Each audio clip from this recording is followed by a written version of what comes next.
Aaron. Okay, I'm just kidding. Here we go. Okay. Now, let's hear what our station manager, Katie, has to say about the president's budget. Let's take a look at the president's proposed budget for fiscal year 2009. The budget eliminates 48 programs, including career and technical education, federal supplemental education opportunity grants, leveraging education assistance grants, Perkins loans, education technology state grants, school counseling, Even Start family literacy, parent information and resource centers, physical education, and school leadership grants. Other major mandatory changes proposed by the president include cuts to the Medicare fee-for-service providers and increased beneficiary cost sharing, establishment of voluntary private accounts in Social Security, new cost sharing for veterans' health programs, cuts to crop safety and agricultural insurance programs. Hey, and don't forget, drilling in the Arctic National Wildlife Refuge. At the end of 2001, the year the Bush administration took office, gross debt was $5.8 trillion. With this proposed budget, the gross debt will reach $10.4 trillion by the end of 2009. It took 42 presidents, 224 years, to run up $1 trillion of external debt. President Bush more than doubled that. We now owe Japan almost $600 billion, China almost $400 billion, the United Kingdom more than $300 billion, and oil exporters more than $100 billion. Do you think the president's budget is fair? You can share your suggestions with the Senate Budget Committee majority staff by calling Stu Nagurka at area code 202-224-7436 or Steve Posner at 202-224-7925. Or contact our federal delegation by calling Senator Ted Stevens at 202-224-3004 or Senator Lisa Murkowski at 202-224-6665 or 271-3735. You can also speak to Congressman Don Young at 202-225-5765 or his local number at 271-5978. To find out more about what is happening in Washington, D.C., you can go to the National Library of Congress website at thomas.loc.gov, or if you want to learn more about the budget process, you can go to nationalprioritiesproject.org or read the Budget Committee's analysis by going to their website as well. That's it. Wow, thanks, Katie. And what are your thoughts, Don? I've been under 7 presidents, and I've been under 35 budgets. They hand it in, and I say, okay, and it goes in the waste paper basket. And then it's up to us to rewrite the budget within figures. And now, because we want you all to wake up and give a damn, we already did it. We present.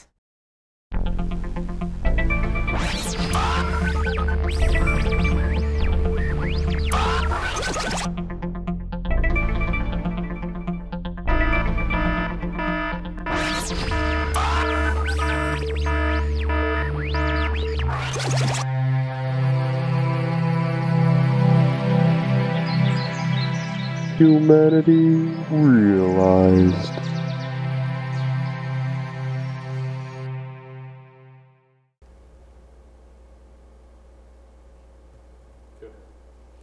The rapid change in the climate has been a hot-button issue in recent years.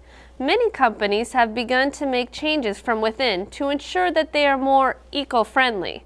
However, this is not the case for companies like Citibank. They recently signed a deal that would commit them to investing $50 billion into coal pumping factories over the next 10 years. Citibank was the top financial arranger in 2006 for the power, oil, and natural gas sectors. They controlled 10% of the $272 billion of the power lending market and 8.7% of the $310 billion in oil and natural gas lending markets, according to the environmental group RAN. Many banks, namely Citi, have been feeling the heat over their investments in these new coal-fired power plants, which emit more of the dangerous greenhouse gases than any other source of electricity. Currently, Citi wants to build more than 150 new coal-fired power plants in the United States. That would be the equivalent to adding 100 million new cars to to the road every year in terms of the amount of greenhouse gases that would be emitted. So, if you are not a fan of breathing in smoke-filled air, then it is time to answer the never-ending question of what you can do to help. Start by visiting www.ran.org to sign a petition that will be sent to City's CEO. Or if you're feeling extra feisty and want direct answers to your hard-hitting questions concerning the environment, visit ga3.org/campaign/citycall. Then fill in your name and email address, and you will be directed to a site where you can enter in your phone number to have a city representative call you personally. And remember, even you can make a world of difference. Wow, if I had $50 billion to spend, I certainly wouldn't spend it on a coal-fired power plant. That's stupid. I know that I, for one, will be Citibank what I think about their policies.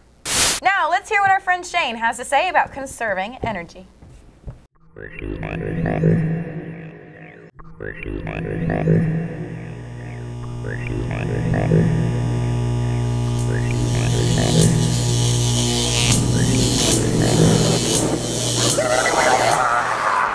God! Stop it! Stop it right now!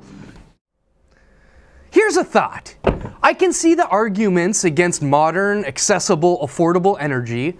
It takes petroleum products to charge batteries and to even make biofuel.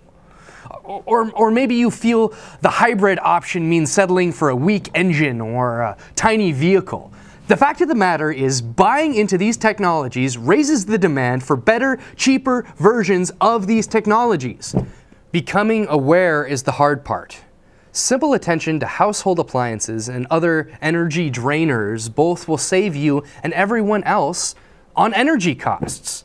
Energy-saving light bulbs are cents a day saved, hundreds of dollars over a year's time. Curtains help to trap cold air against drafty windows, keep the warm air warm without having to turn up the thermostat. Computers, TVs, and stereos draw a constant current. Putting these appliances on a power strip and turning them off when they aren't being used is not only money in the bank, but convenient. It's just one switch. Look and see how old your water heater is. Your water heater generally consumes over a quarter of your home's energy. On the topic of transit, communicate with your friends and coworkers. Split a tank of gas with a buddy and save $60 a week by sharing a ride. Our apathy towards alternative energy and energy conservation is making us a slave to corporate America. We soon, if not already, have painted ourselves into a corner where we have no chance but to blindly follow industry. We need to take the reins again and this teleprompter's too fast! Just slow it down! Just slow it down a little bit, okay? I can't work like this.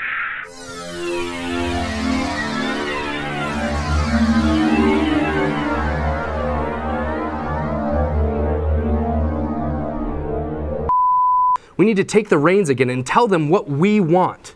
A clean earth for our children, and not an earth that remembers this generation for ignoring the signs and staying the path of mass destruction and consumption.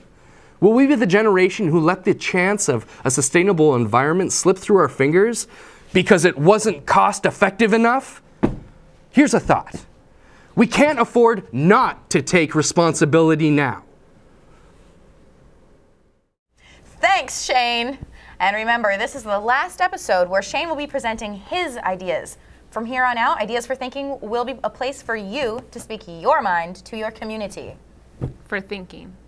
So all you have to do is send an email to alaskarealized@kacn.tv with Ideas for Thinking in the subject line.